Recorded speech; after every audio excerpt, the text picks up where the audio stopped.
Demo ने अचानक देखा कि ऑफिसर के लापरवाही से फेंके गए सिगरेट बट का इलेक्ट्रिक फेंस पर कोई असर नहीं हुआ, जबकि जो उसने पहले फेंके थे उनसे इलेक्ट्रिक करंट निकला और आग लग गई। मतलब तारों में करंट नहीं था। डेमो को ये लूपहोल याद था, जबकि उसके मालिक मार्क ने कभी सोचा भी नहीं था कि इस कुत्ते की वजह से बाद में कंसंट्रेशन कैंप गिर जाएगा। कुछ समय पहले जब मार्क डेमो के साथ पेट्रोलिंग कर रहा था तो एक जर्मन सैनिक एक यहूदी लड़के को डिसिप्लिन में रख रहा था और डेमो अचानक गुस्सा हो गया और उसने उस पर हमला भी कर दिया। बाद में मार्क ने सैनिकों से यहूदी लड़के को अपने पास बुलवाया।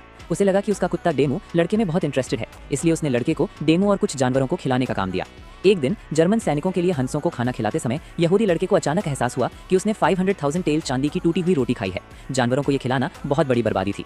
ब्रेड के टुकड़े देखकर उसका गला भराया, लेकिन उन्हें अपने पास रखने के बजाय वो उन्हें वापस कंसंट्रेशन कैंप ले गया और अपने पिता और चाचाओं के साथ बांटा। इन लोगों ने लड़के का कोई शुक्रिया नहीं अदा किया और उससे हर दिन खाना लाने को कहते रहे। लड़का और भी हिम्मत वाला होता गया। जर्मनों के जानवरों को चराने के लिए वो अपने मालिक मार्क के जाते ही खेतों में भाग जाता और डेमो का खाना चट कर जाता, जबकि डेमो बाड़ पर नजर रखता रहता।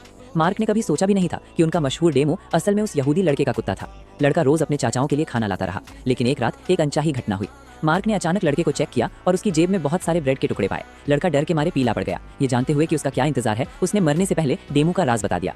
ये सुनकर मार्क तुरंत टूट गया। उसने अपनी पिस्तौल कॉक की और लड़के को तुरंत मारने का फैसला किया, लेकिन जरूरी मौके पर उस पर पीछे से हमला हुआ और वो तुरंत बेहोश हो गया।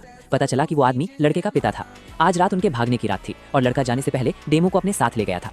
पहले तो डेमो मार्क से अलग होने को तैयार नहीं था, आखिर वो काफी समय से उसके साथ था। आखिरकार लड़के के लगातार कहने पर डेमो ने उसे धोखा देने का फैसला किया और कंसंट्रेशन कैंप से भागने के लिए यहूदी लड़के का पीछा किया।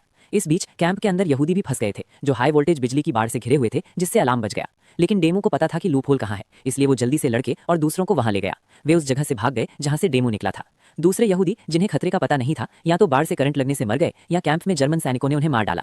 जब बड़ी संख्या में जर्मन सैनिक पीछे आए तो जो लोग भागने में धीमे थे वे तुरंत मारे गए। सिर्फ यहूदी लड़का और उसके पिता और चाचा ही बच पाए, लेकिन घोड़े पर सवार जर्मन सैनिकों ने उनका जल्दी से पीछा किया और उन्हें मार डाला।